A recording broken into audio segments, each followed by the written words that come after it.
All right, we're going to get started. Welcome, everybody, to the 7th Collider Cup. Thank you all so much for joining us at the 7th Collider Cup Showcase event. Today, you'll be seeing the top teams from 6 of our classes this semester. And I continue to be so impressed and grateful for the hard work and dedication of our students, instructors, faculty, and staff.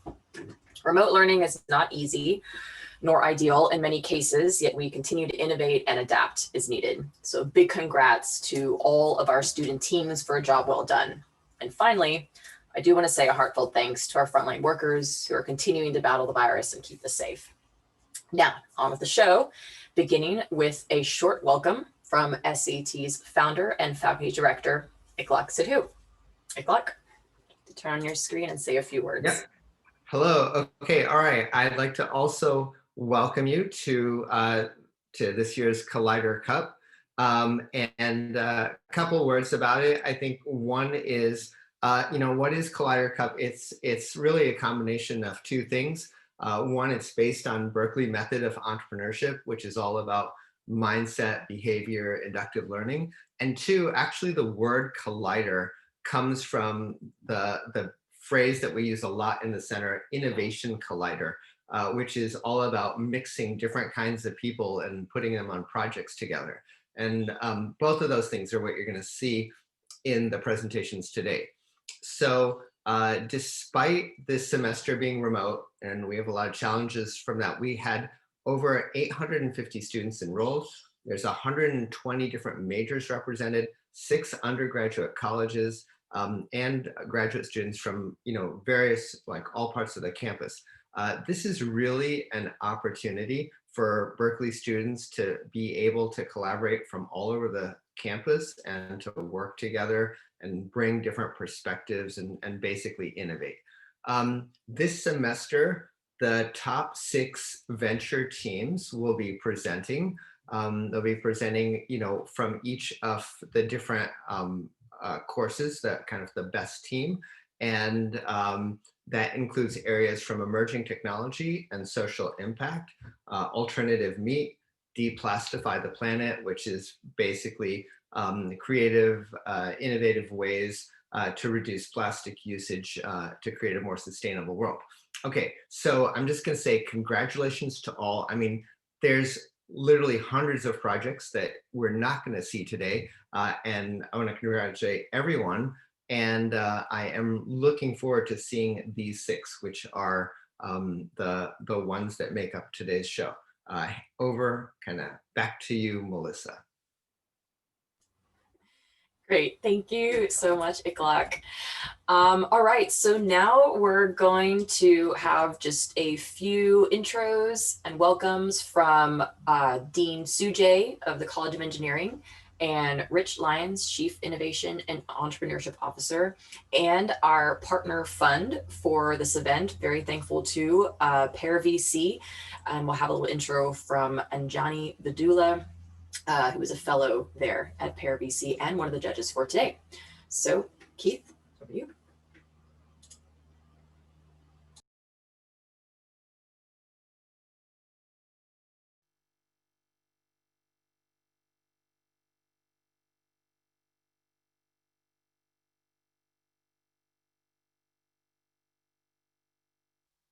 Hello, and welcome to the Fall 2020 Collider Cup Showcase, hosted by the Sutarja Center for Entrepreneurship and Technology. I am Sujay King Liu, Dean of the College of Engineering at UC Berkeley. The Sutarja Center is the college's hub for technology innovation and entrepreneurship, providing opportunities to students from across the Berkeley campus to learn critical skills for technology innovation, forming new ventures, and leadership. I would like to congratulate all those who participated in SCET courses on your accomplishments this semester. It is a difficult time to be a student, and we know that you have worked hard to adapt to remote learning and collaboration. There hasn't been a time in recent memory where the need for technology innovation to overcome societal challenges has been more relevant. Seeing all of you create new ways to address some of the world's biggest problems gives us all hope for a brighter future. Cheers to you all, and go Bears.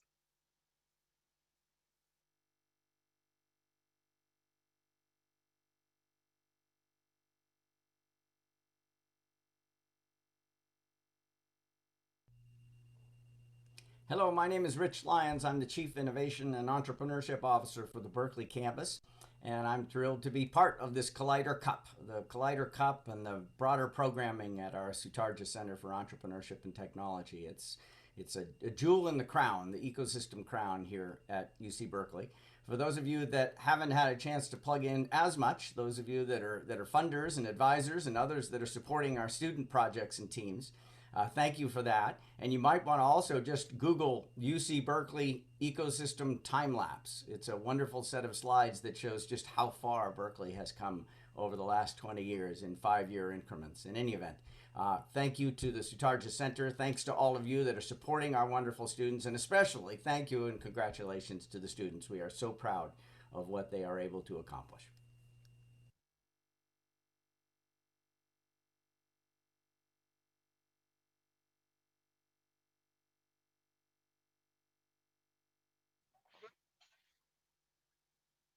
At Pear VC, we partner with founders from the earliest stages and help you build category-defining companies.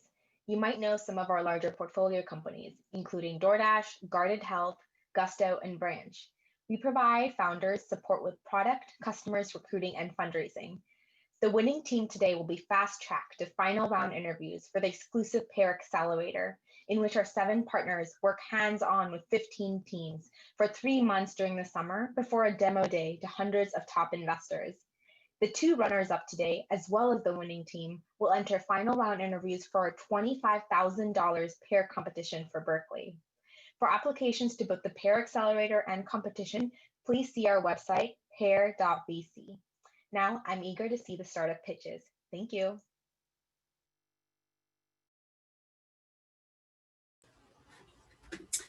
Alrighty, thank you so much to the Dean, Rich, and Pear VC for their support.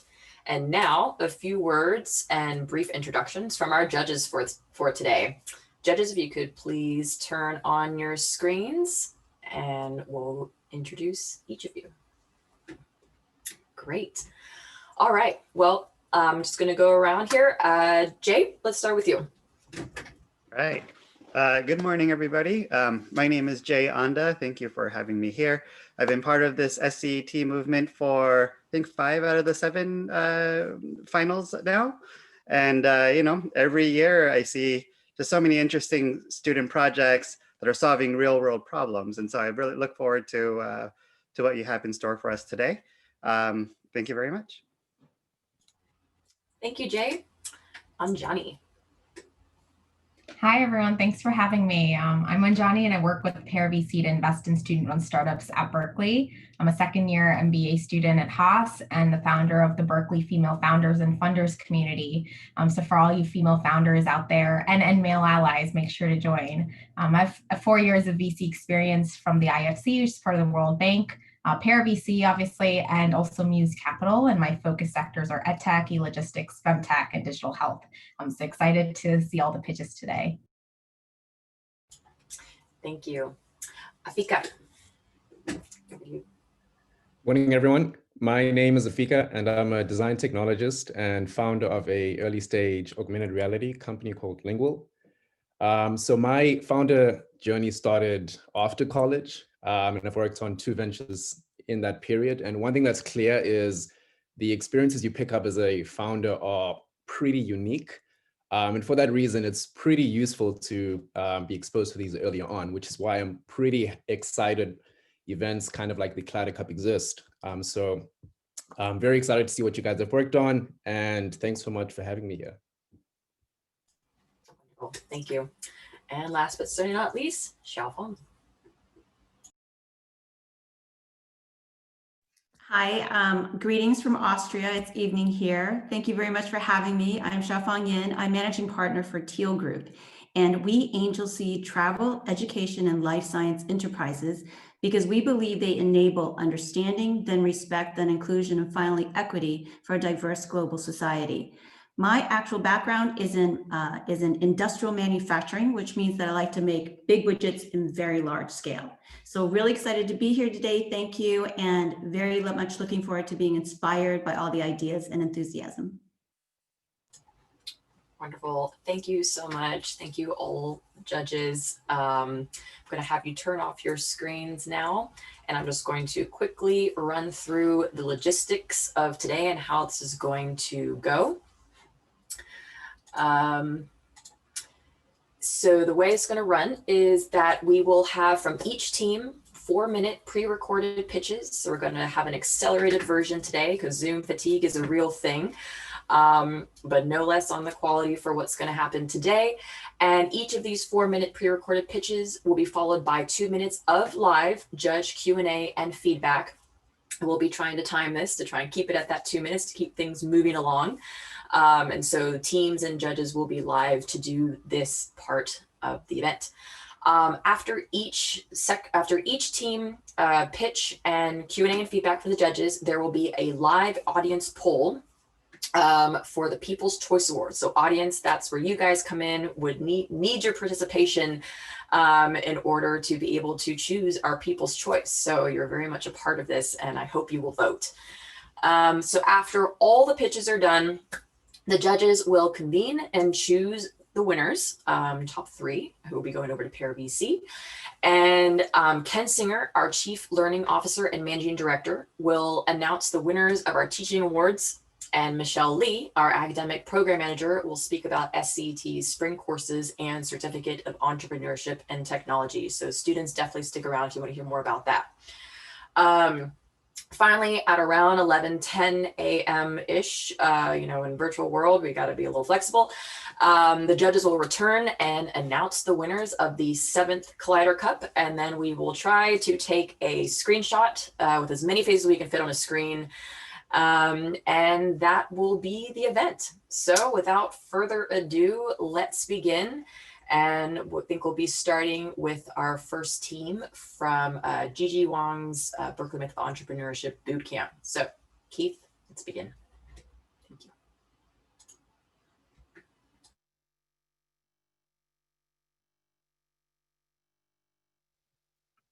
Hi, I'm Gigi Wang, and I teach the Berkeley Method of Entrepreneurship Startup Bootcamp. It is a 5-day, 2-unit course where students come into the course, they form teams, and they develop a startup. And then by the end of the week, they pitch to investors from industry. It's a really immersive, interactive class, and I love it when the students throw themselves into it and create amazing startup ideas to present. This semester, this class was all online, and I didn't think we could do it. I didn't think the ideas would be as good or as well developed, but it was just as good, if not even better. So I'm so proud of the 14 teams that came from the Berkeley Bootcamp this semester, and I'm really proud that one of our best teams, Clutch, will be presenting today. Thank you.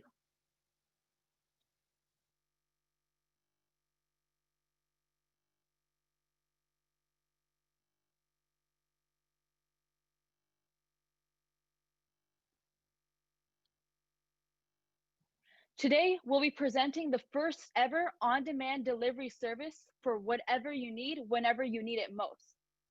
Have you ever needed one of these in an emergency situation? I mean, I can't express the countless number of times me and 114 million menstruators in the US have needed a pad in an emergency situation. This demands for a holistic solution to a silent pandemic. And that's why our target market is the busy consumer, particularly college students, since they are willing to pay for more convenience. Our product has high traction, especially now during the pandemic, as many stores are closing early, so buyers won't have access to essential products at night. Clutch can remedy that. With many former Uber and Lyft drivers available, there's high potential for nighttime drivers.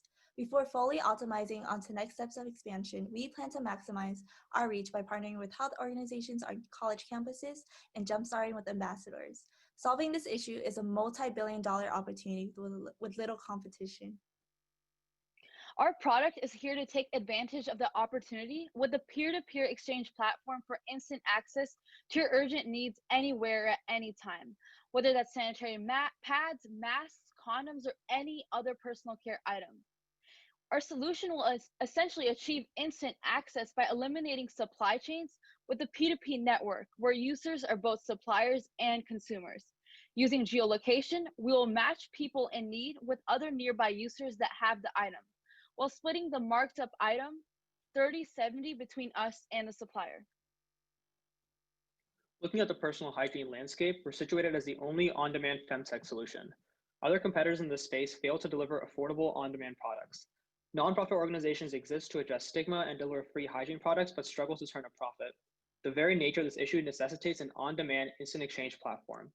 On the next slide, you'll see that with a conservative assumption of 5% adoption rate, we estimate 100,000 transactions and $60,000 in revenue at UC Berkeley alone based on our survey results.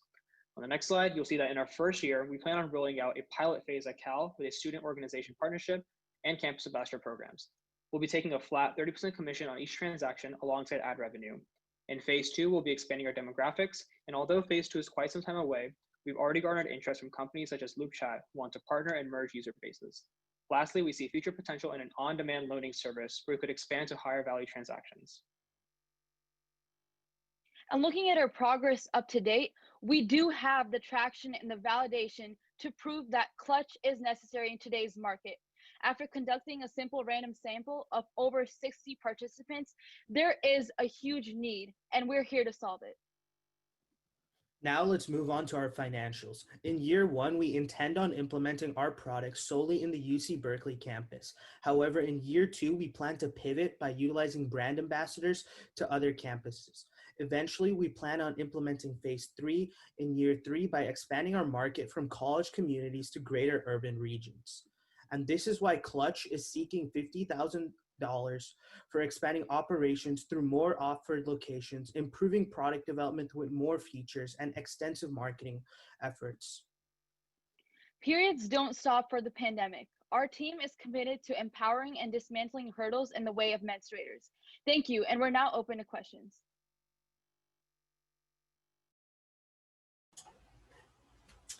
All right, thank you, Team Clutch. Definitely not something I've thought about before, so interested to hear what the judges have to say. Judges, if you could please turn on your screens. Team Clutch coming online here as well. Perfect. All right, I see. Okay.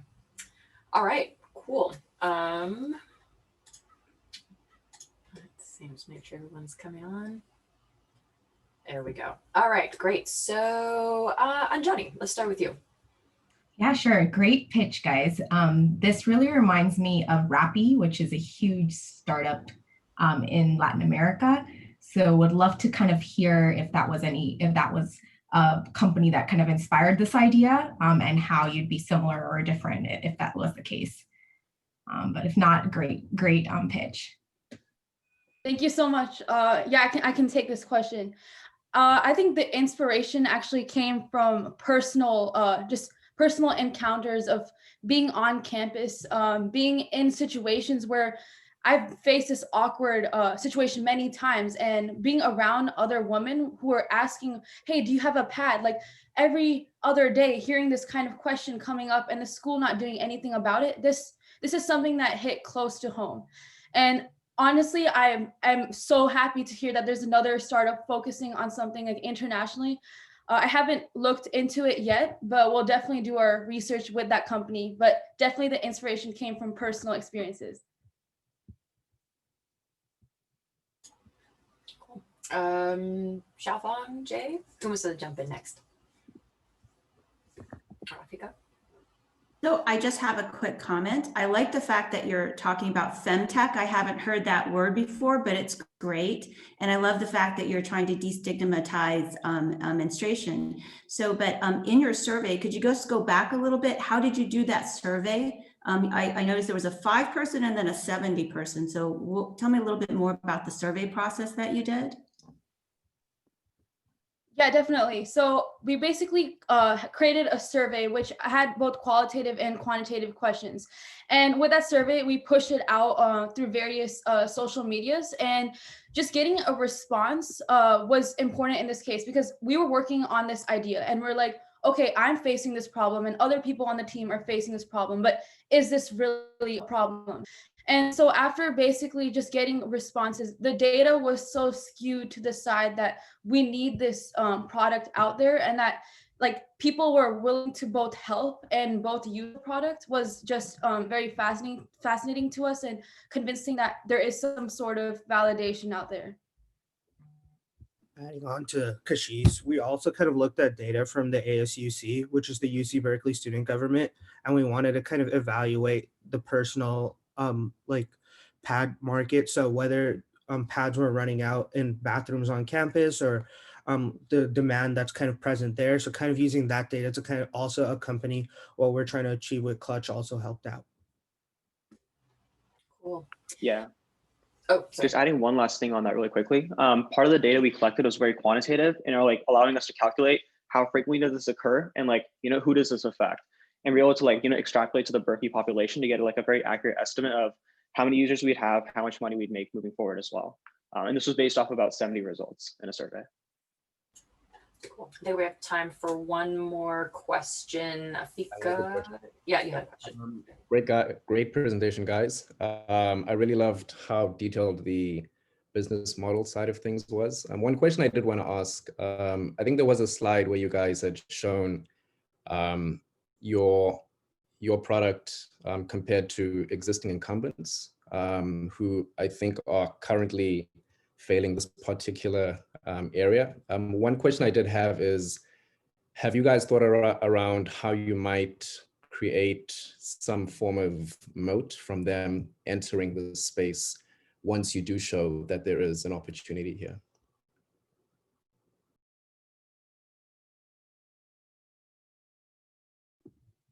Yeah, in this case, I think what was interesting about this was when we were looking at our competitors, we included both like people like Amazon, while on the other hand, small startups in this space. And I think what's interesting is when we do come out in this market, what makes us differentiated is that we're about instant delivery. And that's something that even Amazon, of course, is excelling in this space, but it's not creating that peer-to-peer market where I'm essentially shopping off my neighbor's shelf. So I think that was the kind of concept we were having here, and we were hoping that would differentiate us when it came time to like when we were in practice, basically. Another thing on top of that is when we're building this product, peer-to-peer exchange is very difficult without like a critical density or mass of people. Our approach is a bit different, given that we're a student or a student, you know, company, quote unquote, in that we're working at universities and maybe like high density, or places like SF, where we won't run into that problem, whereas everyone else has run into that problem because they just launched nationwide. We would be like purely campus focused. Yeah, and to add on to that, we analyzed our competitive landscape and also looked at alternative delivery apps that kind of provide a similar service, but no other app like DoorDash or Instacart provides on-demand delivery like Clutch, because we expedite on immediate access. So it could be like on foot, like someone in the same building as you could have like the essential item that you need. Thank you so much. Well, thank you. That's all the time we have for this one. Don't worry, Jay, I'll start with you next time. Okay, well, thank you, Team Clutch. Thank you, judges. I'm going to have all of you turn off your screens. Judges are going to now score the team. Team Inara, you are on deck. But before we do that, audience, over to you. We're going to put out this poll. All right, so here we go. Launched. All right, audience, please vote. How did you, on a scale of 1 to 5, how would you score Team Clutch? Remember, this is for People's Choice Award. There will be 6 teams today. I hope you will vote on each one. So let's see, we are getting up there. I'm gonna get to at least above, oh, great, cool, we're over 50%, perfect. Keep going.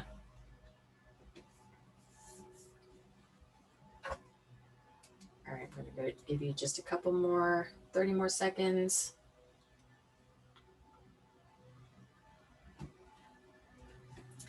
Any final votes? Okay, great. All right. Thank you very much, audience. And that is it for Team Clutch. Great job, guys. All right. Next up, Keith, Team Inara.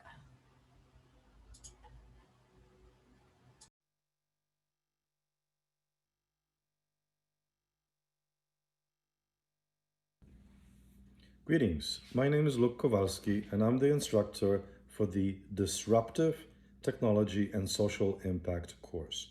It's a challenge lab environment where students leverage blockchain, Internet of Things, fintech, and machine learning in order to create socially impactful solutions. We also leverage design thinking and the Berkeley entrepreneurship method. Let me introduce you to Inara, a passionate group of young people addressing a problem that has long been underinvested in our society. Please welcome Team Inara.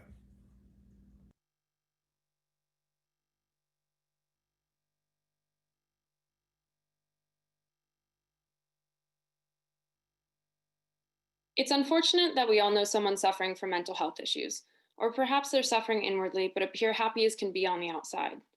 Take, for example, Steve. Steve was my dad's best friend and Tahoe's local orthopedic surgeon. I ran into him at an airport layover and was carrying a book. Steve shouts, "Hey, Maya, great book, huh?" Gives me a smile and holds up a copy of the same book. It was Michael Pollan's How to Change Your Mind, what the new science of psychedelics teaches us about consciousness, dying, addiction, depression, and transcendence. Just 3 short months later, Steve committed suicide, and my last memory was him clinging to this book in search of answers. We are Inara, and we're illuminating the path forward in alternative mental health therapies. Currently, we're seeing the demands for mental health services skyrocket during the COVID-19 pandemic. But traditional treatments and pharmaceuticals don't always work, and information regarding alternative therapies is not easy to come by. With Inara, we plan to build a platform that allows users to find experts, treatments, and therapies, and track their progress when trying new things. Our largest competitors, companies like Talkspace and Reddit, don't offer the full package that we give our users. We provide journaling, challenges, discussion forums, tools, and connection to others. Our estimated total addressable market for depression, ADHD, and addiction treatment accounts for $684 million. Our value proposition is based on 3 core fundamentals. Our product will enable users to discover novel alternative mental health treatments, journal and track their experiences, and take control of their mental health journey. Our free application will provide tokenized rewards in a database of treatment options and resources. We will offer a premium subscription service that enables the user ad-free experience, credit of Inara, and more in-depth tracking and benefits. Our additional revenue will come from vendor fees, and practitioners will pay a fixed price for advertising services. According to our estimation, we will turn profitable once we acquire 250,000 users. With the assumption that we will achieve a 500% user growth rate in the first 3 years due to the pandemic, we will turn profitable at the end of year 3. For the technical architecture, we will host the product backend in a commercial cloud such as AWS for scalability.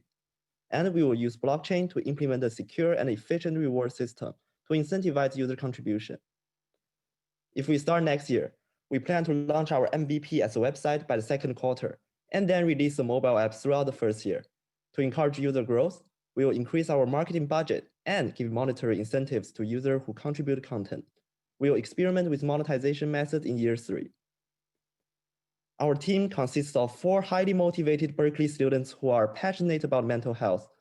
Maya and Morgan are fascinated with biology and health, and they will graduate having met pre-med requisites. Artaza is graduating with an economics and data science education, and I'm studying computer science with experiences in cloud development and artificial intelligence. Our collective vision is illustrated through our prototype. Our prototype showcases Inara's ability to act as a one-stop platform for alternative mental health therapy.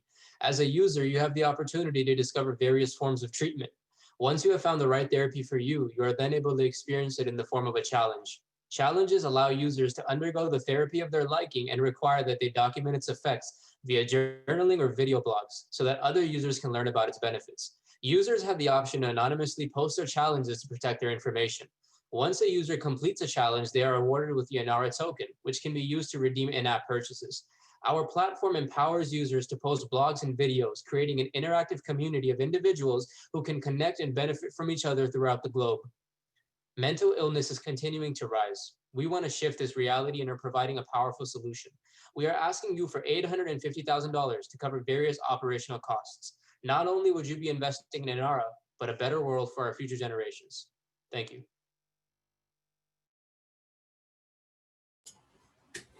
Wonderful. Thank you so much. What an important something that we need to be addressing, especially during this crazy time. So Team Inara, if you guys could turn on your screen. Judges, if you could turn on your screens as well. All right, let everyone come online here.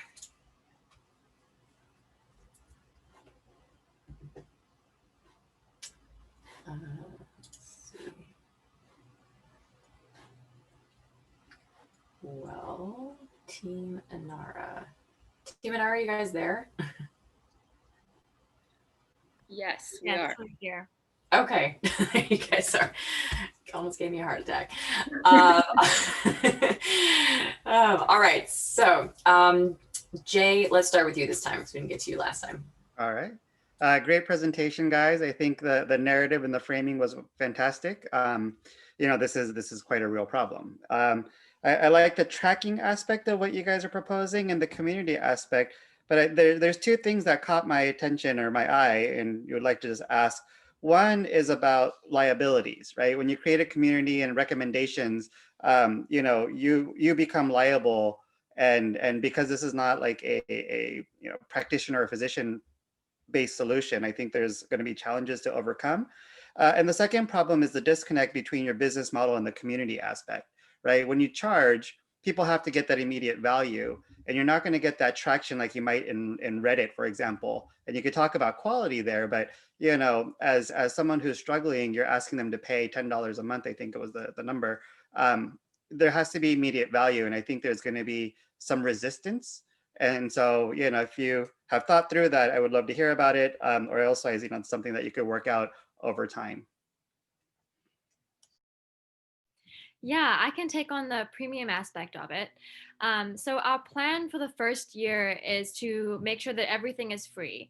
We're going to be paying content. We're going to be paying people to contribute content because ultimately we need to create lots of data. So the first year is going to be, that's going to be our main priority. Ultimately finding different alternative treatments that work with people who have depression or anxiety or PTSD, and just compiling all of the information. And then once we have a database, we will then initiate the premium subscription service. But ultimately, we really want to be able to offer up something that's very specific to each person. So someone who has treatment-resistant depression, pharmaceuticals don't work for them. So we really want to be able to offer them the most person-specific treatment. Yeah, and for the liability aspect, obviously we see that as one of our biggest challenges. It's something we're still working on. But we do plan to incorporate AWS. So seeing as we're going to be launching in California first, there's much stricter regulations within California. Things like keeping dialogue and user-created content. You have to retain those transcripts for at least 7 years in California. So we've decided to use AWS for that. And AWS is HIPAA compliant as long as you sign the business associate agreements. So that's something that we're definitely still working on. HIPAA will be probably our biggest challenge to overcome. But at the same time, I think, you know, empowering users to be able to take control of their own mental health journey and decide what works for them. Also in a platform that involves therapists will help retain some uniqueness. And then the other side is that that like liability as far as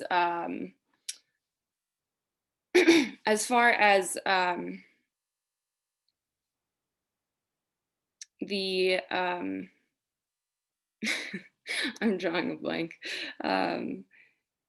As far as safety, we plan to implement 3 steps, and those 3 steps will be I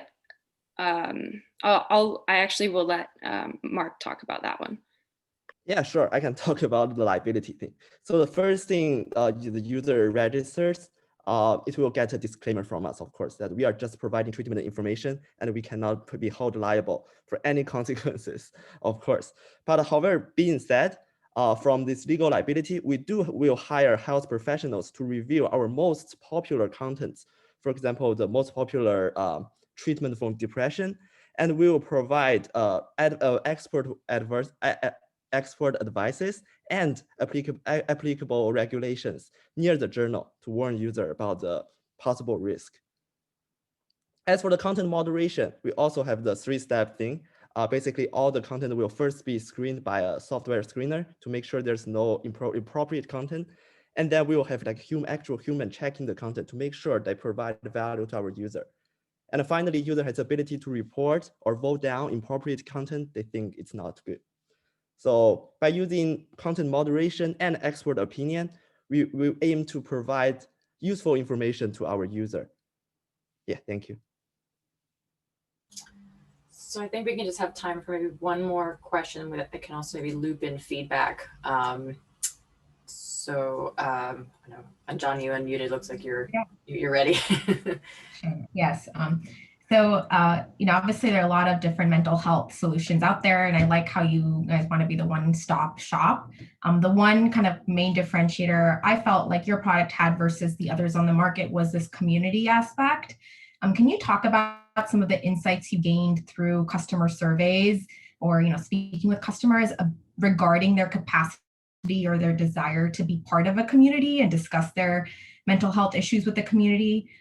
Would love to hear what they had to say and how you decided to kind of build that community to begin with.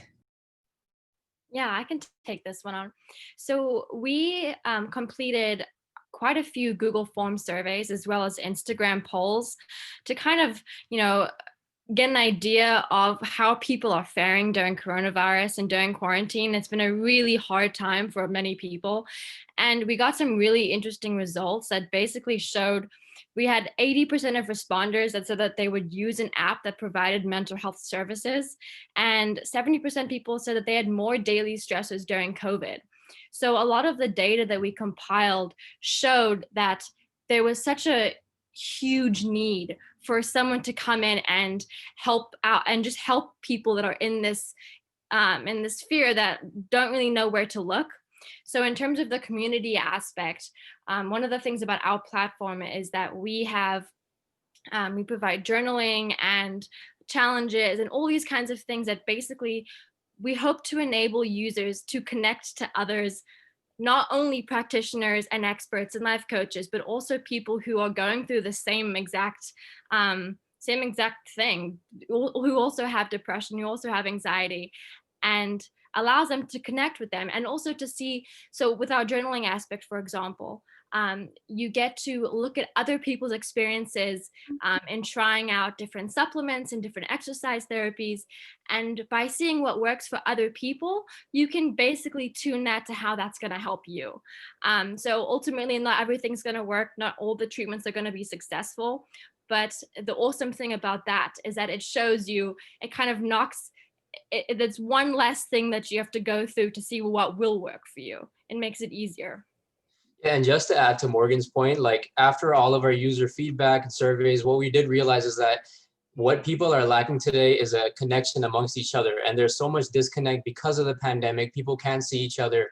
And on top of that, there's just so many aspects of society that are disconnected from each other. So because of this, it's playing a role in creating more mental illness. So what we're trying to do is not only enable a community to be connected, but also just individuals to come together and solve these issues together. Because as human beings, the problems that we're facing, we're meant to solve together. Nobody can really take on one challenge alone. So the platform's main process here is just coming together and solving issues as one unit so that we have an easier chance of overcoming them.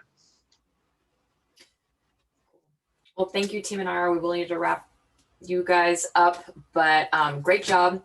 And yeah, all right, so I'll have all of y'all turn off your screens, please, and we will quickly do the live poll. So audience, get ready for the poll of Team Inara. Here we go. All right, audience members, for People's Choice Award, please vote for for Team Anara. All right, we've gone above 50% voted. Great. Take it up more. Can we get to 60%? We can. Go a little bit. Can we get up to 70? And we're close. All right, just get a few more votes in and then the poll will end. Great, 70%.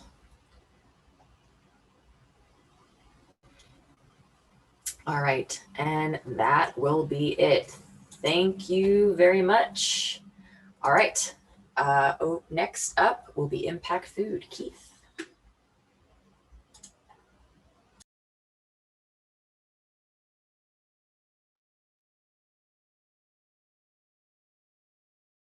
Hi, I'm Steven Torres, industry fellow and faculty here at UC Berkeley, and I ran the SCET Venture Lab this fall. Venture Lab was a class that we put together to help startup teams from previous semesters actually accelerate their idea to the next level on their journey. And the team that we chose to represent us is a team that really exemplifies the power of having masterclasses and coaching sessions.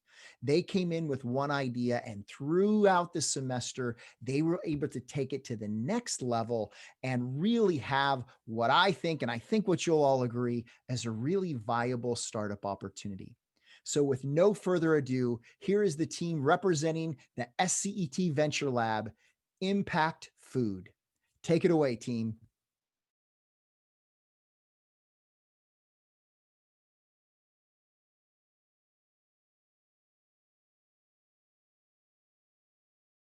Hi, I'm Kelly, and I'm the co-founder of Impact Food.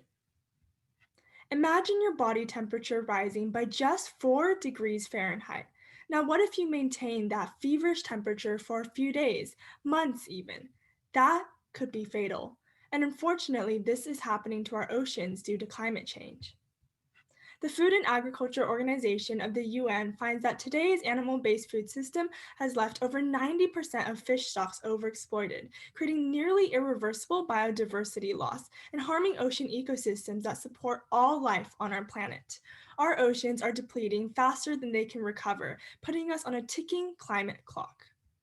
But you might eat fish anyway because you're told it's a healthy source of protein.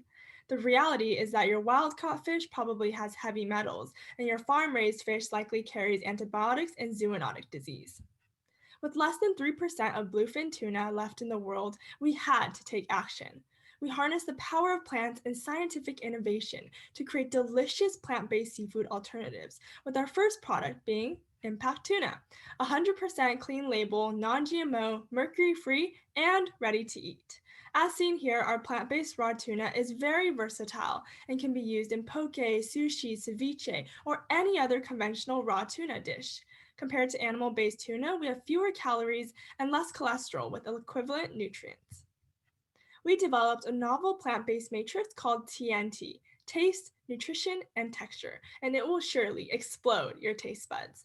We studied the building blocks of tuna and selected the perfect ingredients to replicate the umami taste, nutrient-rich protein, and melt-in-your-mouth sensation of fleshy tuna meat. For example, we use algae for ocean flavoring and healthy omega-3 fats. After developing our plant-based matrix, we added in natural flavoring and color, and then ran these ingredients through our unique texturization process to result in Impact fish meat. Our technology can be applied seamlessly to other seafood products such as scallops and calamari, and this is just the beginning. Today, wild harvests are steadily declining and aquaculture processes are increasingly unreliable. We are disrupting the entire seafood industry by reimagining more efficient supply chains with way fewer inputs than conventional seafood. Based on our ingredients and simplified supply chain, Impact Tuna is around 83% more cost-effective than conventional tuna, which can range from $50 to hundreds of dollars per pound. So we can sell our product at a lower price while generating significantly higher profit margins. Looking at the growing success of plant-based alternatives such as Impossible and Beyond in capturing the global meat market, we have an incredibly vast ocean of opportunity. Taking just a 1.3% bite of the market is an enormous $1.2 billion opportunity for plant-based seafood. And this white space is shared by only a handful of competitors, with very few varieties widely available, such as shrimp and tomato tuna. So there is a huge untapped potential for plant-based seafood, especially in the raw form. We will enter the market through food service so that our branded product can meet the consumer where they most frequently eat seafood, at restaurants. And our end goal is to make our products accessible for everyone. This is our team, started in UC Berkeley's Alternative Meats Challenge Lab. With a diverse set of experiences in business, molecular cell biology, and computer science, we found a shared interest in creating sustainable ways of improving food systems. And we have a team of talented experts in science and business guiding us along our journey and helping us tackle the many difficult challenges we may face. To create oceans of abundance, we are asking for $500,000 to improve our technology and scale up production for market launch. Let's taste the future and impact food systems together. Thank you, and we are happy to answer any questions.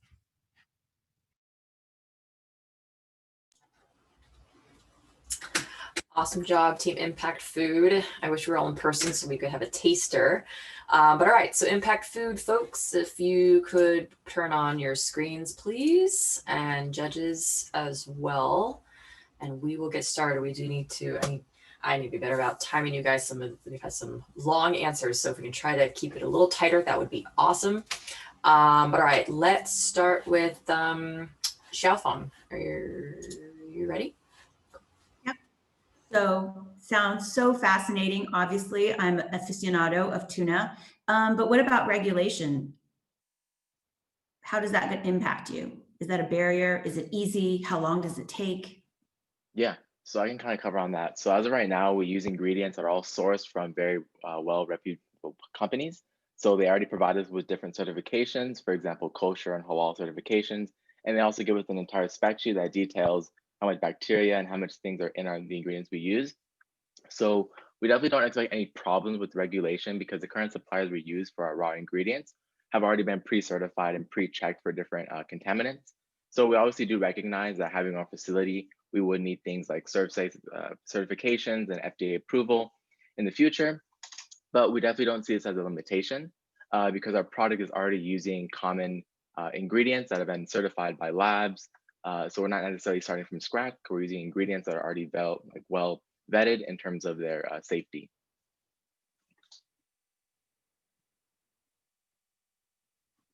Can I ask one more? So how does this compare to your competition in terms of regulation and FDA approval? Yeah, so in terms of our competition, as of right now, like for example, representing tomato tuna, as of right now, they just use tomatoes and different, more of a culinary recipe. So the way that they're regulated, since it's not necessarily a raw fish product, there's no actual contaminant that requires that it needs to be cooked. That kind of puts in a whole separate ballpark because we don't have to worry as much about different parasitic infections that can happen. So even though we are in the raw fish space, there's no reason to believe that our product is somehow similar to a raw tuna in the way it can mold or it can produce any sort of harmful bacteria. So we are very similar to other existing competitors in the way that we're kind of a mix of science, but also culinary innovation. So we don't necessarily fall into anything that can be potentially dangerous. Yeah, and just adding on that a bit, we're also talking to different facilities, for example, co-packers that have FDA approvals already, and then thinking about if we were to start our own facility, what types of FDA approvals and other regulations that we need to factor in. So we're definitely still figuring that out and trying to make sure that our processes are still very minimally processed compared to a lot of our competitors already existing in the plant-based and alternative meat space. So it shouldn't be too big of an issue, but definitely something that we're considering and still looking into. I think we have time for one more question. Are there any judges who are ready to jump in, or I can call on y'all? Jay, I'll jump in. So you're going to spend a little bit more money on future R&D. What aspects of your product are you going to work on or needs refinement? Yeah, so as of right now, in terms of R&D of our product, things we're trying to work on to get more realness to our product is working on the texture, because that's one of the most important things when you're having sushi. As of right now, we have a very accurate texture, and we plan on using actual lab equipment that can actually measure the actual texture measurement of our product to get something more quantitative in our data. So we will work in the future to get things like fat lines and certain striations that you would find in a raw tuna fillet. So as of right now, we've definitely got things down like taste and appearance. And as of right now, we're working on the small details of it, like you would see in real tuna, which is striations, fat, and potentially adding more nutrients that can mimic real tuna in the future. Right now, we're very close to nutritional content of tuna, but we can always do better. So we'll eventually want to put more omega-3s, more protein, and more things that make fish already healthy. Thank you. And we also plan to add the R&D, the money that we're focusing for R&D to expand our product pipeline. So being able to actually scale and so on, because right now we're working out of our kitchen, and even though we get a lot of product very fast, a lot of that R&D is going to go towards like, how do we scale and make this in bigger productions? Is this technology applicable to other types of fish too? Yes. Cool. Yes. That's exciting. Good job, guys. Thank you. Cool. Thank you so much, Impact Food. Like I said, I hope to get a sample one of these days. All right, so I'll have all y'all turn your screens off. Judges will score the team. But in the meantime, audience, you're going to score Impact Food yourself. So with that, let me launch this poll, and we're off. All right. Audience, on a scale of 1 to 5, how would you score Team Impact Food? How would you like some tuna in your poke?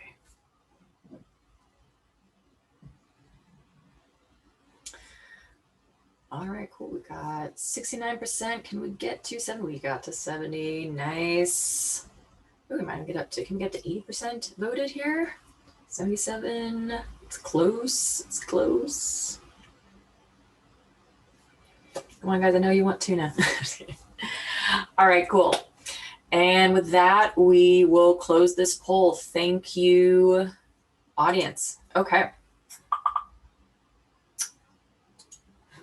All righty, cool. So now we're going to be going over to Kinesis.ai. And Keith, start our videos.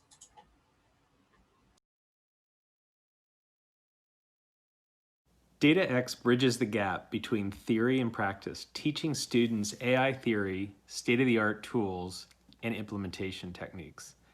And that's just half the class. The other half is an open-ended, real-life business problem where students need to go further scope, find the data, and build an AI product. This semester, we had mentors from many different companies and startups providing challenges for our students. And out of 28 teams, it is my pleasure to introduce our winning team, Kinesis AI, so they can tell you about how they plan to revolutionize physical therapy.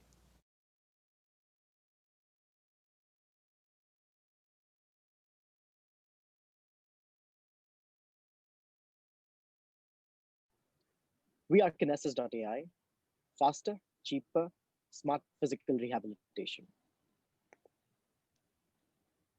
As the oldest member of the team, I realize one inevitable truth: physical rehabilitation must change. It's unpleasant, it's expensive, it's unavailable, it's vague, and patient experience suffers due to outmoded approaches. AI can help, riding on trends like CV, wearables, COVID, AI-enabled health operations. This 30 billion physical rehabilitation market can explode. Mirror and Peloton have shown the way and are potential customers for us. Kinesis is building software for next-gen physical therapy equipment. Kinesis learns and identifies correct poses, like Simon here, teaching it to do correct elbow lifts and getting classified on that basis. And we have an ongoing trial with Sensor Pro that is using our equipment to create diverse outcomes for doctors and for patients. So having a business idea is nice, but we even have a working prototype which reduces technical risk. In the image on the left, you can see the apparatus which we set up in our lab in Switzerland. It consists of 6 cameras, each connected to its own GPU. For each camera view, we map 15 key points on the user's body, which you can see on the right. Having an estimate of the skeleton and knowing the position and orientation of each camera, we can then calculate the user's pose in 3D. This human pose estimation system itself is a novelty and is of immense benefit. But we took it even a step further and implemented an evaluation algorithm for physio exercises. We followed this state-of-the-art paper, which you can see on the left, and adapted it for our purpose. The outcome is a machine learning algorithm that lets us reliably classify whether an exercise is performed correctly or not. So let's take a closer look at how this classifier works. Our algorithm is trained using a data set consisting of skeletons of correctly performed exercises. From this skeleton data, we first extract a set of features, which we then use to estimate a statistical model. At testing time, we classify a pose by first applying the same feature extraction method again, and then evaluating the learned probabilistic model. The results speak for themselves. In this demonstration, you can see the top exercise is being performed correctly, with the arms being parallel to the ground. In the example at the bottom, the arms are too low. Both samples are correctly classified by our algorithm. So not only do we have a working product, we also have the right team to bring this product to the world. We come from a diverse range of backgrounds in both the technical and business worlds. We're associated with key institutions in both Berkeley and Switzerland. And additionally, because we've been working together over the last few months, we've developed a very collaborative spirit and like working together. As was mentioned, we currently are getting our product into the hands of customers through our partnership with SensaPro. In half a year from now, we anticipate getting our product into real-life physical therapist office by licensing it to professionals. In a year from now, we want to open up our own offices where patients can come in and use our apparatus. Additionally, we're trying to scale our apparatus down to potentially be used at home, let's say by users on their smartphone. So all in all, we're asking for $200,000 and board leadership to help us scale our research and development and connect us to key partnerships. Thank you.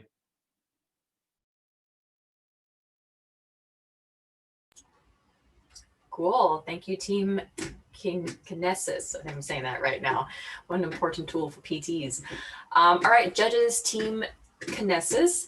Members, if you guys could turn on your screens and we'll begin. Let's see, Afika, I don't think I've started with you. So if you're ready, you can take it away. Great presentation, guys. I love the technology. Pretty useful for, I think, the times we're in. Some questions I did have were like this too. So just so I get this correct, in practice, would this be used as a way to help to correct form, or more generally, how would this be applied to aid physical therapy? And then the second one is, are there existing competitors within the space? I can take that question. So I think you asked two questions here. One is, how is this going to be applied in a physical rehabilitation context? And two, what are the competitors for this, this kind of a thing? So firstly, we are creating a way for equipment manufacturers to classify real-time physical rehabilitation. So it is a market need that's not addressed at all with any existing technology, given most of the components that we are working with have been built in the last 5 to 10 years. In terms of competition, there's all sorts of competition, right? From physical therapists and their teams doing things the old way, the pre-COVID way, to Kinect, Mirror, Peloton, all achieving to do certain fragments of this. But the real-time classification aspect is novel. We have a working prototype. And by deploying it, I think we can make a lot of money by selling to each of these people that need this technology urgently. Cool. Thank you so much. I have a question on this. So you mentioned a bunch of different stakeholders. I'm a little confused who the customer really is, because you mentioned selling to PTs, but they're also your competitors because you would be replacing them. How did you think about who your customer is, who you're solving the problem for? I'd love to hear kind of the thought process around that. That's a great question. We are at the core we are a software company. We build this computer vision based algorithm that helps classify physical rehabilitation. So we are working with equipment manufacturers. They are our customers. Our end users are doctors. Our end users are also patients. And their delight is something that we are extremely focused on, as well as is a tailwind that we are going to ride. But our primary buyers are equipment manufacturers. All right, thank you. So yeah, in the spirit of keeping this moving, we will have to end there. But thank you, judges, and thank you so much, Team Kinesis. That was really cool.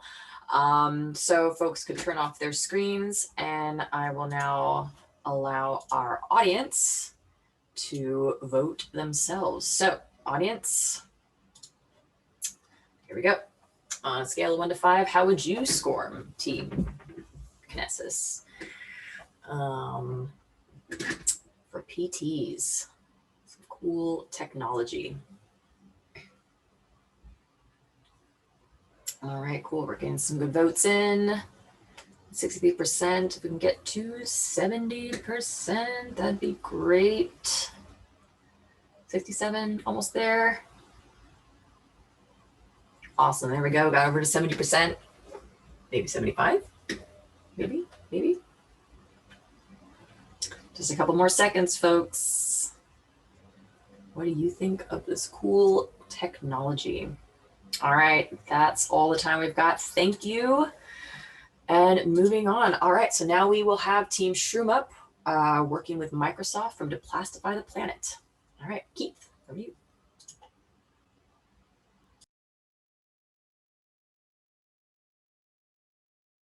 Hi, my name is Mathieu. I'm the teacher of Deplastify the Planet. Deplastify the Planet is the most amazing class at SCET for 3 main reasons. First, our students are fantastic, and you'll see some of them in a second at the Collider Cup.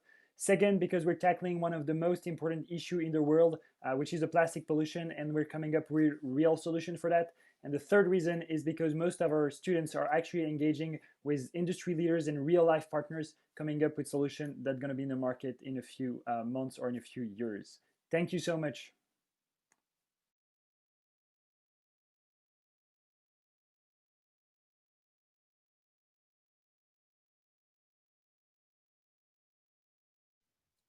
Hi everyone, we are Team ShroomUp and we are revolutionizing sustainable packaging in tech. For our Deplastify the Planet challenge, we were assigned as consultants for Microsoft to reduce the corporation's plastic consumption. Before we proceed any further, here's a little bit about why deplastification is so urgent today. In 2016, the world produced over 320 million tons of plastic. This is set to double by 2034. Looking at the graphic, out of the world's plastic production in 2015, packaging by far took up the largest share. Since a majority of plastics are non-biodegradable or are incorrectly recycled, this proves a huge threat for our environment. The problem we're tackling is, how might we rethink Microsoft's business model to reduce their plastic consumption? Here's a quick intro of our team. Our team has diverse technical and business experience, as well as previous accolades in the entrepreneurship and sustainability fields.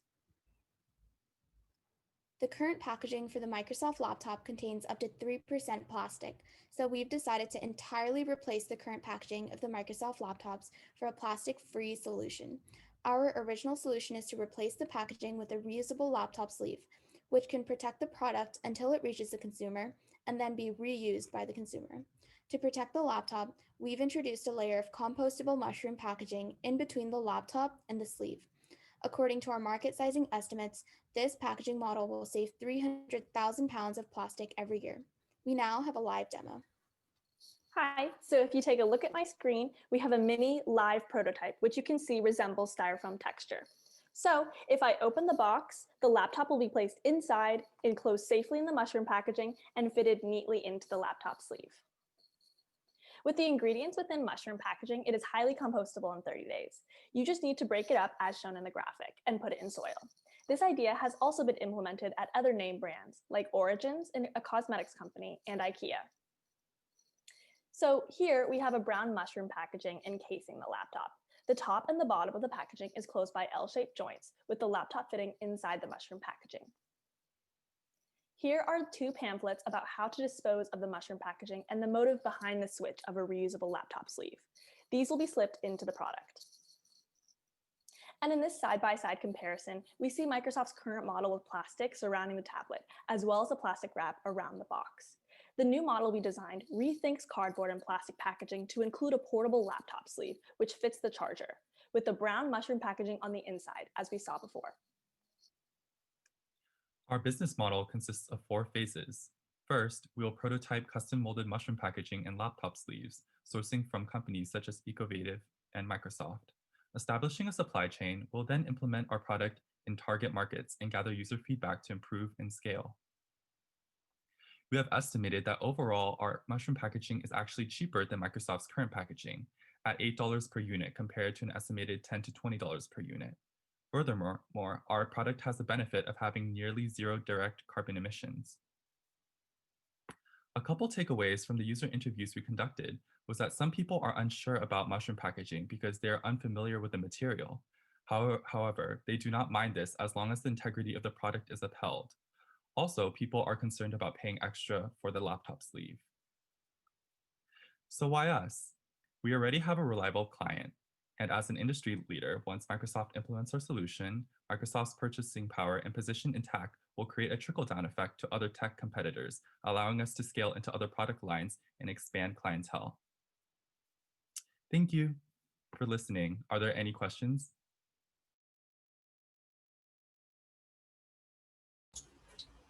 All right, thank you, ShroomUp. What a fun product. Those people out there who are getting into green thumbs, it's a good thing to have. Okay, so ShroomUp team, please turn on your videos. Judges, you are ahead of the game. That's great. And let's see. Jay, you didn't get to speak on the last one, and Xiaofang too. So yeah, you guys wanna kick it off?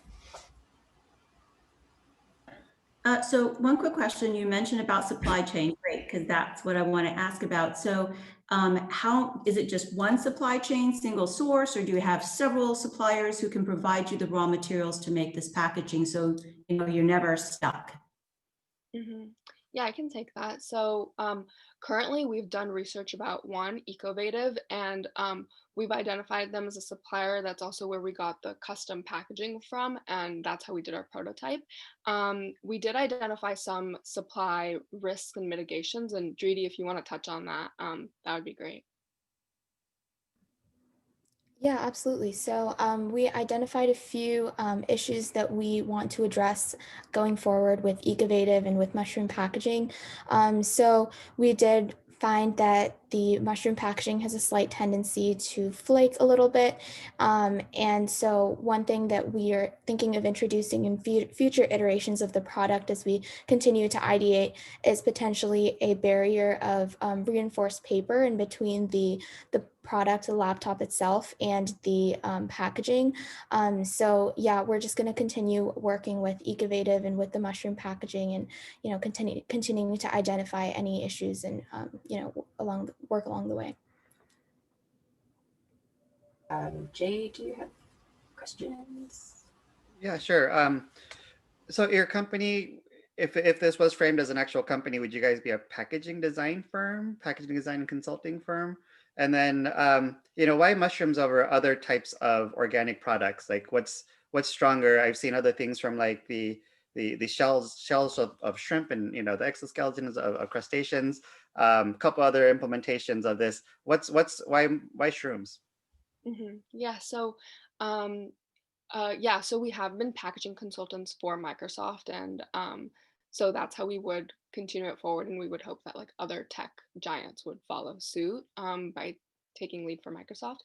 We chose mushroom particularly because of how home compostable it is, as well as, so as we saw in that graphic, it's home compostable within 30 days. You just break it up yourself and put it in the soil. So we thought that was really great. And The other factor was we also did some considerations for if in the future Microsoft wants to not use that third-party Ecovative and do in-house solutions. It's very easy for them to, organically grow this like vegetative fungus, and so we thought that would be a good idea if they were looking to scale themselves. Cool. All right. Well, thank you.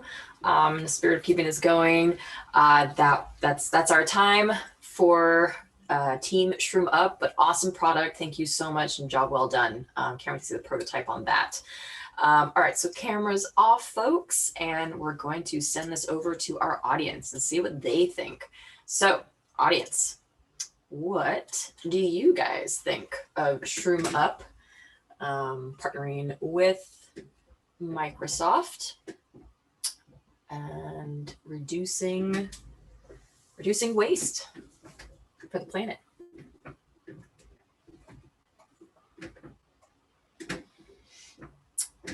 Cool. We are at 6% to 70%. We were so close. Folks, get your votes in. Just a few more. Trying to hear about what y'all think about some pretty nifty packaging for products. All right, that's all we've got for Shroom Up. Thank you very much. Okay, and now on to our final team, KBBQ from Altmeet. Take it away, Keith.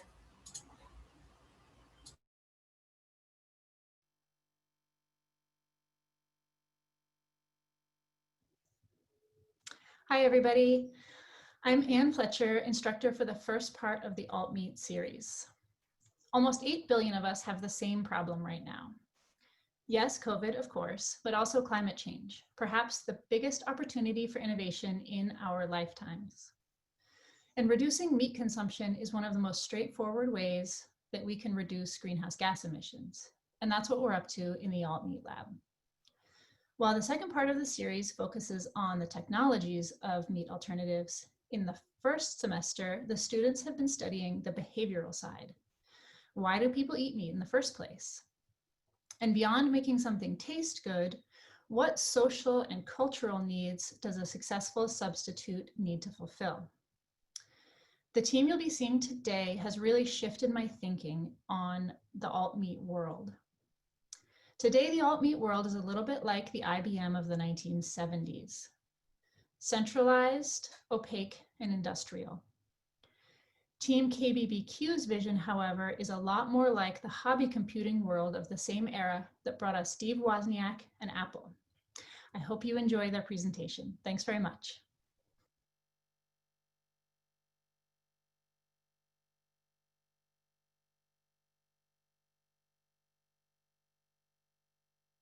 Hi, we're Team KBBQ, and this is our solution pitch. We were tasked with unpacking the stigma surrounding alternative meats. From our interviews, we discovered that this stigma is far more complex than it just being a new type of food. Hi, this is Kelly, one of the researchers on Team KBBQ, and one thing that never quite added up for us was whether or not people actually liked alt meats like Impossible Burger. So we wanted to get to the bottom of this, and we set up an experiment. So we made 4 types of beef pastas. I gave it to my housemates to kind of have a taste test, and I filmed it. I filmed them eating it, responding to each one, and all of them just said, yeah, it's pretty good. And then I turned off the camera. Just out of curiosity, I asked them, so now that you've eaten Impossible Burger, how do you think they process it? And suddenly, the tone of the conversation completely shifted.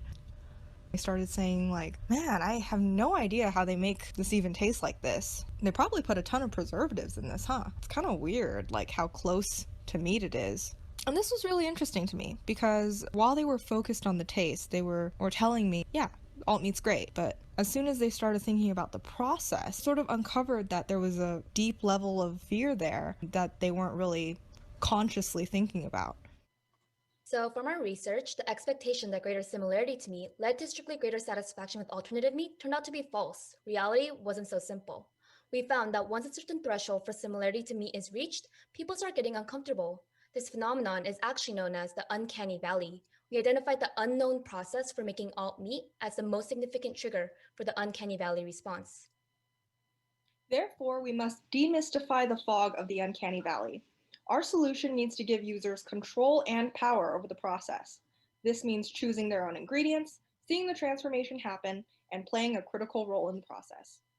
Our solution is the Artemix, a countertop texturizer that makes plant protein have a meatier texture. Cheryl is an example user, and the Artemix fits easily into her cooking routine to make customized alt meat. Cheryl's recipes work better with alt meat tailored to her recipes, made with ingredients she knows and trusts. For our business model, we estimate each appliance to cost $125 to make, and we aim to sell at a price of $300. Similar crowdfunded appliances sold around 750 units in their first year of online sales, and we hope to perform similarly. We realize this project is in a very early stage in development, and while there's risk in the miniaturization of an industrial machine, we see potential evidenced by appliances like the Instant Pot and SodaStream. These brands have a passionate user base, and we believe there's an opportunity to build the same level of activism and enthusiasm for our product. Similar to SodaStream's model, in the long term, we'll release yeast flavoring packets that conveniently add protein and meatier flavors. And so we have 3 pathways to market. Track 1 is our unicorn path where everything goes according to plan. Track 2 is a more conservative estimate of 4 to 5 years for R&D. And track 3 is our contingency plan. If we do not get a market viable product within 5 years, we can build larger machines for small businesses to make custom alt meats. And now onto our demo. This is the first ever Artemix mockup. The machine texturizes by heating, mixing, and cooling a protein dough in a specific way. The protein mixture gets fed into this top funnel, and it gets mixed and heated by these tapered screws and the housing around it, a lot like an injection molding machine. The gear train lets the screws move simultaneously, and the motor input is the disc right below. The cooler solidifies the dough from the outside in and creates that all-important texture profile. This is done by allowing the hot dough in the center to flow faster than a cool dough touching the cooler's walls, forming long fibers of protein. By varying all of these parameters, you can imagine how a whole host of different textures can be made. Thank you.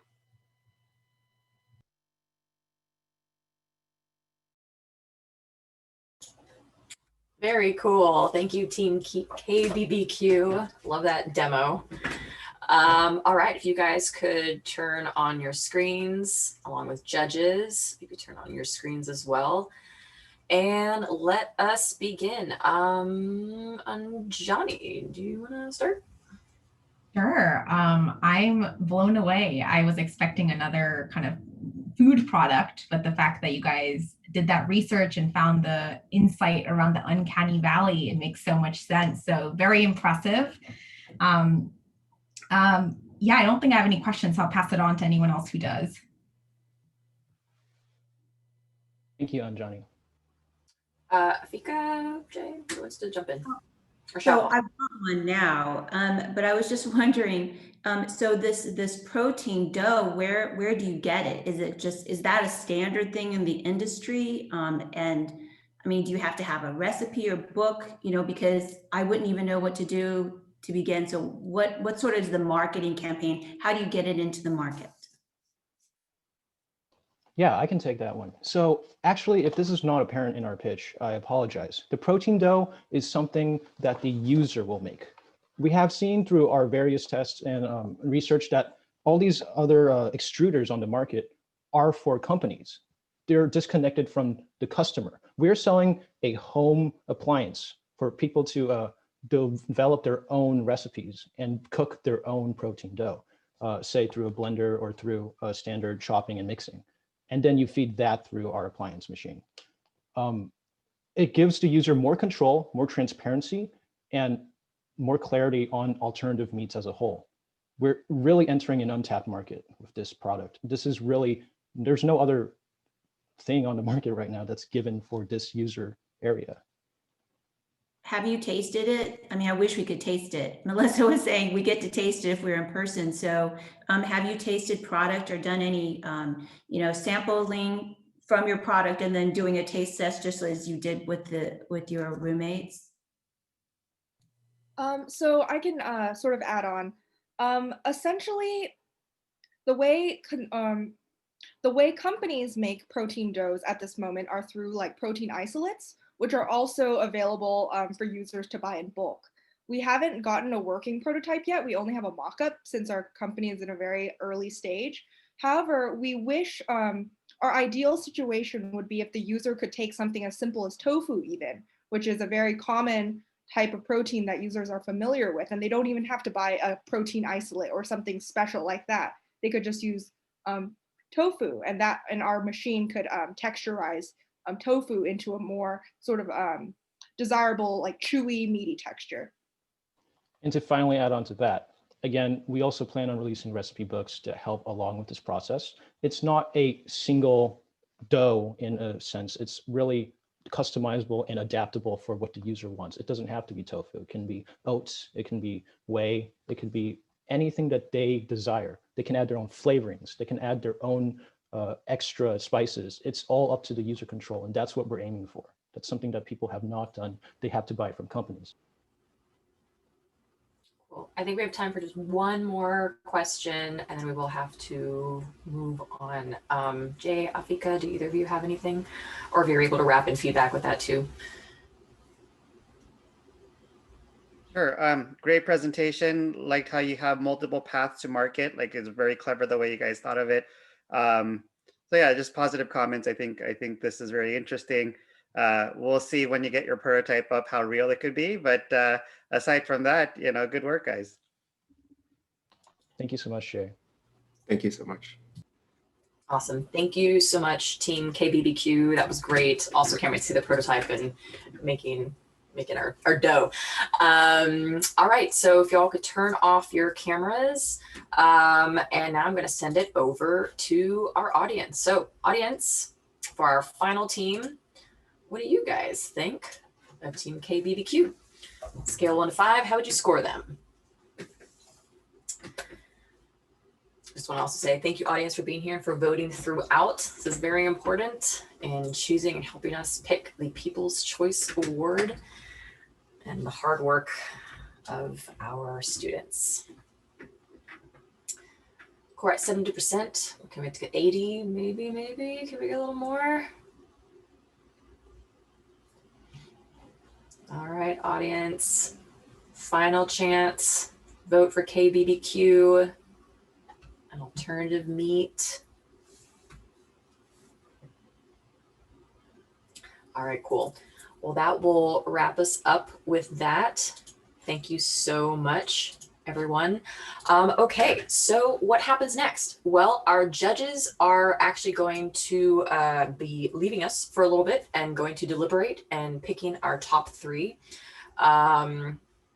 So they're going to head out there, and then they will be coming back in probably about 10 or so minutes and announcing the winners. So please definitely stick around for that, because after seeing all these pitches, I think you definitely want to know who are our top 3 and who will be getting their grand prizes from Pear BC. But without further ado, we are going to bring in Ken Singer, our Chief Learning Officer and Managing Director, as he will be announcing our teaching awards, both Best Course Coordinator and Best Instructor. So Keith, I will let you explain kind of the parameters around this voting and the award itself, and then I think we will hear a little something from each of the winners. So Keith, sorry, Ken, over to you. I was a little confused. I wasn't sure, like, wait, did we change things up? All right, hi everybody. Congratulations to all the teams for doing a fantastic job today. And if the last team, that kid Brian, I'm telling you, you need to be on television. You have a voice for television or podcast or something. That's a career path definitely open to you. So every semester we like to recognize and honor some of the best teaching and student coordination from all of our courses. And this year we had, I think almost every one of our instructors get nominated by one of their students and many of our course coordinators as well. So Michelle, if we could move forward from here so we can talk about the criteria that we use to select the winners this semester. Of course, professionalism, responsiveness, dedication, and commitment to the course. And that's tough because across all of our classes, we saw that in many of the student evals that were submitted for each of the professors. So it was a tough decision. We went back and forth quite a lot on this one. So Michelle, if we could move forward the slide here. So for the course coordinator, the winner is Peru Dayani, who was the course coordinator for our leadership course that was taught by Pam Park. And these are just a few of the comments that that Peru got. But I think the part that I want to point out, which for those of you who want to be course coordinators, is the consistency of Peru's work in this class, making all the students feel like they were supported on a weekly basis. They had information that was relevant to the next week's discussions, and provided all the information students needed to stay on top of the class. So, and that was a consistent comment that we heard from many students who nominated him. So congratulations, Peru. And I'm gonna hand it over to Michelle. I think you have a recording, or just, oh, here we go. I'm gonna just quote him here. Thank you so much for this award. It really means a lot. I just want to thank the entire SET department for creating this amazing course, and Professor Park for giving me this opportunity and mentoring me throughout, and all the students in the class for amazing memories and memorable semester. So thanks, Peru, for those comments. We did not write that for him. He actually wrote that while he's being quarantined in Idaho right now. So thanks again, Peru, for your hard work this semester. And hopefully we'll see you again next semester. Now, moving on to the Best Instructor Award, the criteria here, very similar, but we wanted to also look into the curriculum, the pedagogy. We wanted students to tell us about specifically the things that they learned in this class, these classes that they wouldn't learn elsewhere, because we really wanted to identify what was unique about each instructor's teaching style and their approach to entrepreneurship. And if we could announce the winner here. And this semester it's Gigi Wang for the Berkeley Method of Entrepreneurship Bootcamp. And I want to point out how extraordinary this is, because this was the first time we had taught the bootcamp completely remotely. And it was an experiment, and Gigi did a fantastic job being able to keep students focused daily for up to 13 hours a day on Zoom. So this is an extraordinary thing, and to get students to be so excited about coming back and having great comments about what they learned in the course was fantastic. And I'm gonna hand it to Gigi to accept her own award here in video.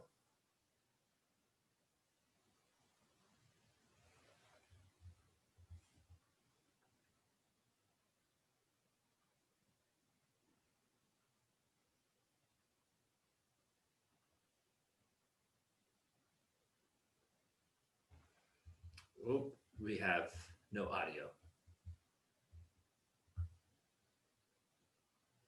Sorry.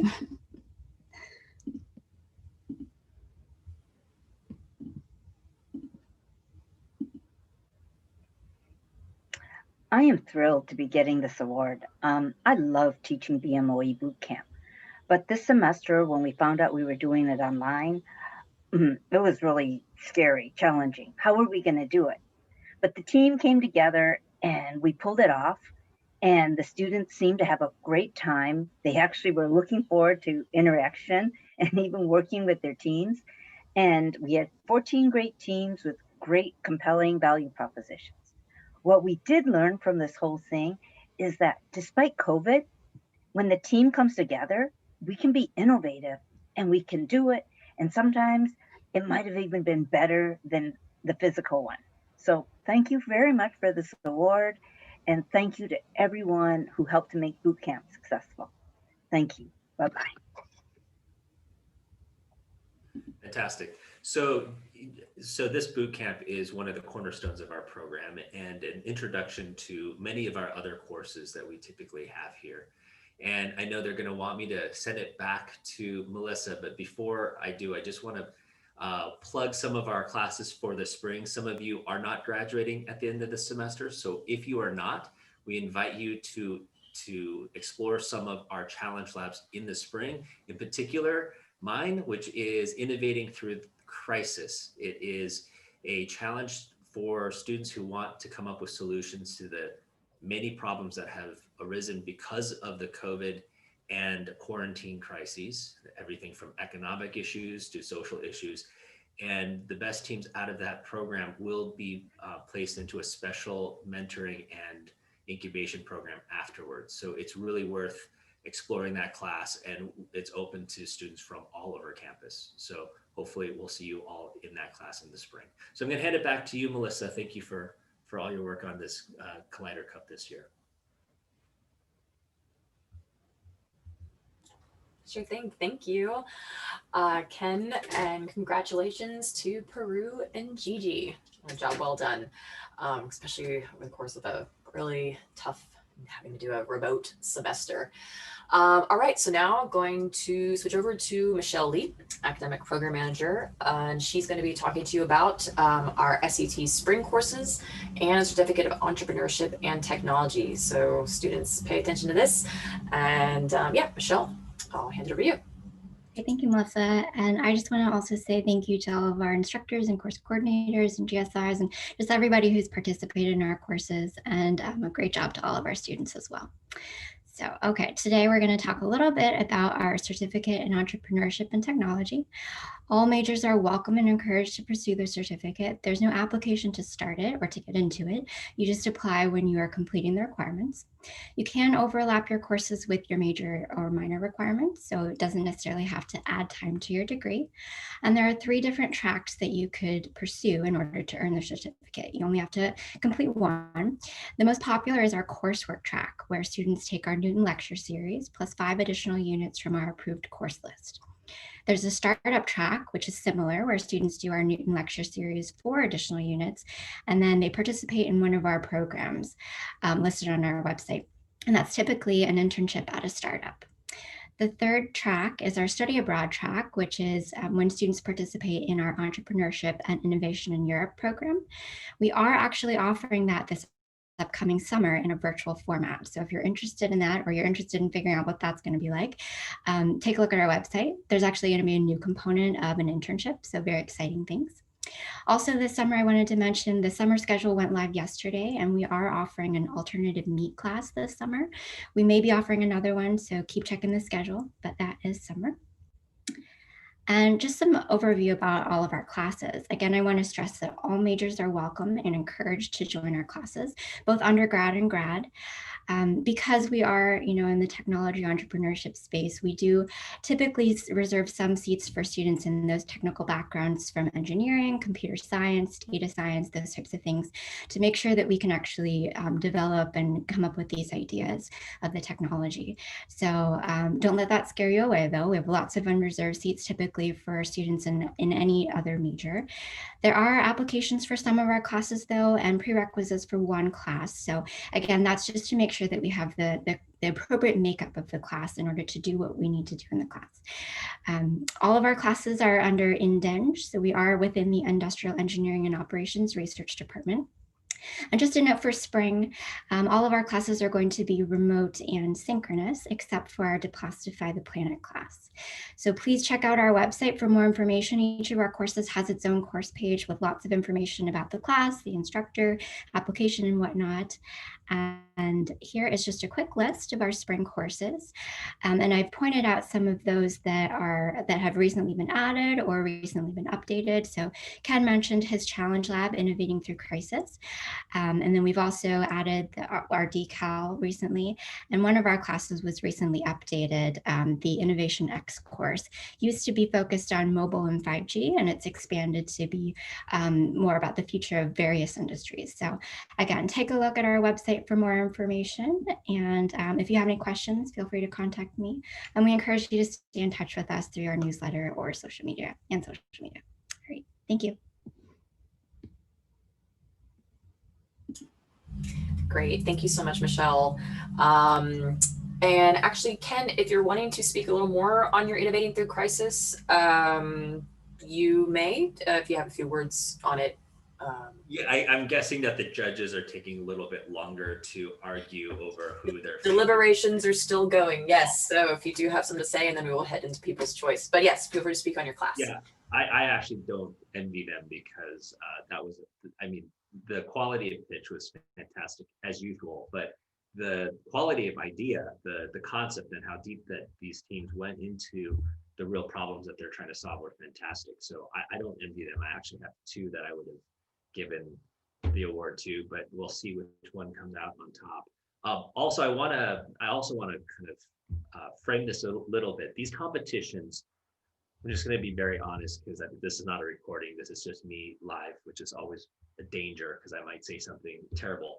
But these competitions actually don't matter. And the reason why is because the competitions are not, the purpose is not to win. It is not to, be the winner. The purpose is to create a company. And these competitions provide you an environment, a platform to promote what you're working on and see if you can get advocates to help you on your journey and some signal to tell you whether you should continue on this journey.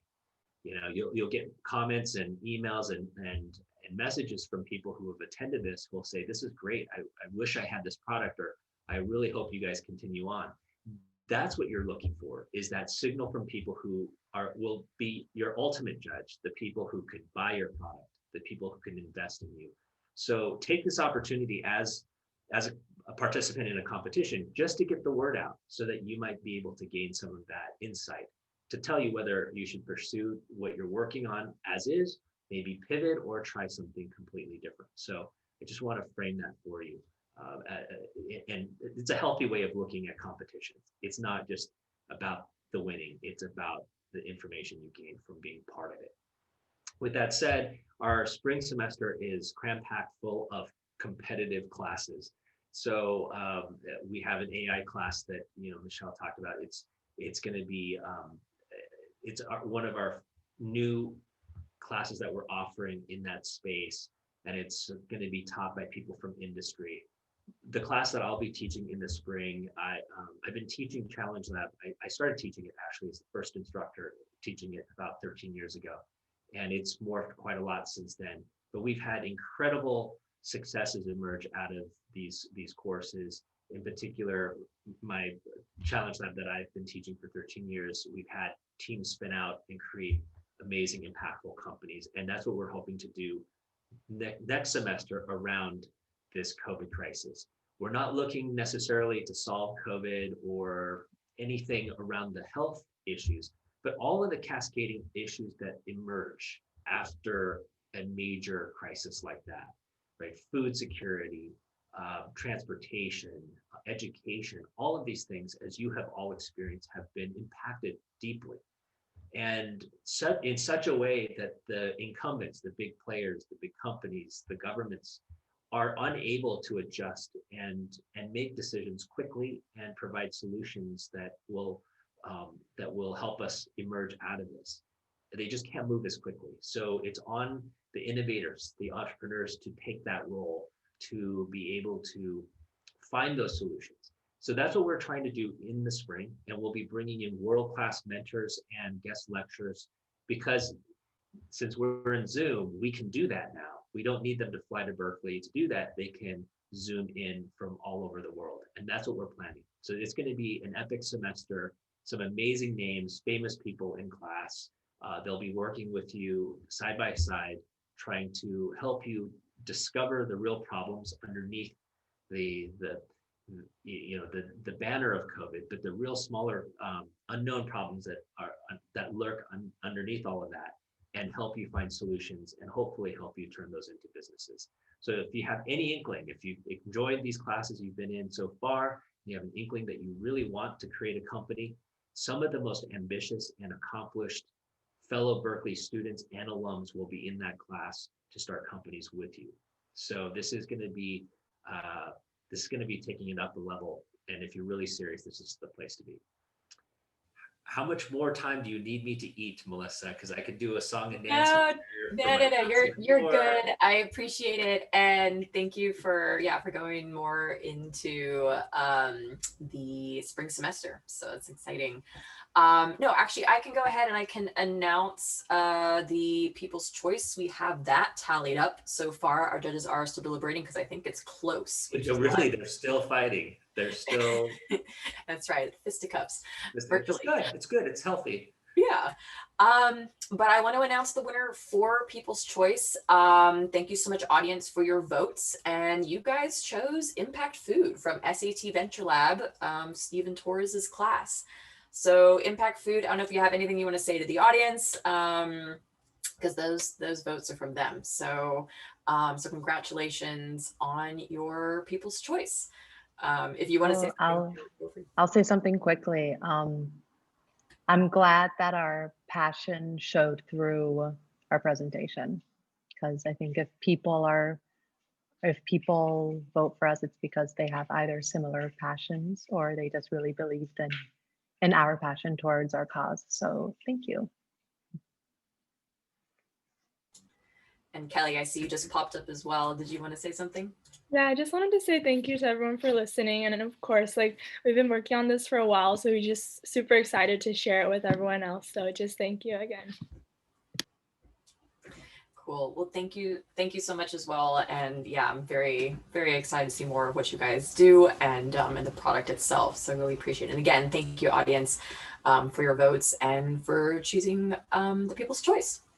So I think our judges are re-entering as we speak. So giving them just a minute to return. And they will be announcing our top 3 and final winners. Sorry, I'm just reading something. Okay, here we go. There we go. Xiaofang's back. Afika's back. And I think I hear that Johnny will be presenting the winners. So as soon as she's back in, she will be doing that.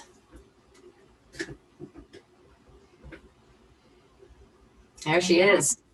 All right, cool, welcome. And I guess still waiting for Jay to make his way back in, but I think Johnny, I heard that you're announcing. Yes. Okay. All right, well, the floor is yours. Take it away. Okay, cool. I'm excited to have this honor. Virtual drum roll. So our first place with a ton of judge support and excitement is Team KBBQ. Congratulations. Then second place, we have Clutch. And third place, we have Kinesis.ai. So congratulations to all the 3 teams. You'll be, I'll reach out later on about interviews with Pear. And I want to do an honorable mention for fourth place. It was very, very close, super close, Impact Food. And I've heard they also have the People's Choice Awards, which is amazing. So congratulations to Impact Food as well. Awesome, thank you. Well, do our winning team, want KBBQ want to come back on real quick?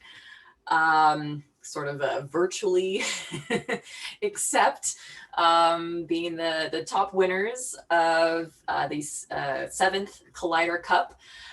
Just a couple of questions. What did Collider Cup 7 mean to you guys this semester? Thank you so much for this incredible opportunity. I don't think any of us believed at the start of the semester that we could have made it this far, but we had incredible support from our instructor, Anne, as well as our Anne Fletcher, as well as our mentor, Allie King, and also the entire AltMeet class. Thank you so much for supporting in us and believing in us. And also thank you to my wonderful teammates. I couldn't have asked for better people to work with. Thank you. Awesome. And what does this mean for you guys moving forward? Oh yeah, we definitely want to develop and help grow this kind of idea and make it real viable. It's a very, very important thing to reach into this, bridge this gap, demystify the uncanny valley. I'm sorry, I just need a shout out. The Ken Singer having that compliment on my podcast voice, very uncalled for. Sorry, that was very funny. Ken wasn't the only one. We were talking about that internally too. So but yeah. Everyone was talking about it. So I'm not literally, I thought it and then I saw the chatter. I was like, yeah, that's actually true. Yeah, so if you don't have a podcast yet, you need to have one now, and maybe it'll be for KBBQ. Well, congratulations, guys. Thank you so much. Thank you to all of our teams, our judges, and of course our audience. So we did go a little bit over time, but that's Zoom world, so I can't help it. But what I do want to do is I want to try and, as best we can, get everyone to turn on their screens. And we're going to try to do our group photo, because normally when we're in person, we're all on the stage and we're all together and doing it. But now we're virtual. So we'll do the best we can with taking a massive screenshot. So we'll try to, we'll get as many people as we can. And yeah, so if everyone could turn on their videos. And let me make my screen even bigger. Oh, look at all these little boxes. It's wonderful. Whoa, Ken, you got something on your face there. Is that a mustache filter you got going on? Alrighty, so let's see. Okay, so on the count of 3. All right, guys, on the count of 3, smile in your virtual Zoom land. I'm gonna do this a couple times because I've got 2 different panels, so it's gonna happen twice, okay? I wanted to turn on my video, but the host has stopped it. Oh, well, hold on, I can help you with that. How about now? Okay, all right. Thank you. There we go. Awesome. All right, ready, everybody? 1, 2, 3. Gorgeous. Okay, now I gotta do it one more time. Gotta get the next panel. Give me 1 second. All right. Let's see. I'm gonna ask 2 more people to turn on their videos. All right. Thanks, Keith. You have another commitment. I appreciate you being here. Okay, ready, everyone? Okay, again. 1, 2, 3. Awesome. Thank you all so very much. I really appreciate it. And congratulations to all of our teams. Congratulations to our winners. We put you guys in touch with Anjani over at Pear VC. And that wraps up the 7th Collider Cup. And hopefully we'll be able to do these events in person again soon. But in the meantime, take care and be safe, y'all. Have a good one. Thank you. Thank you. Bye. Bye.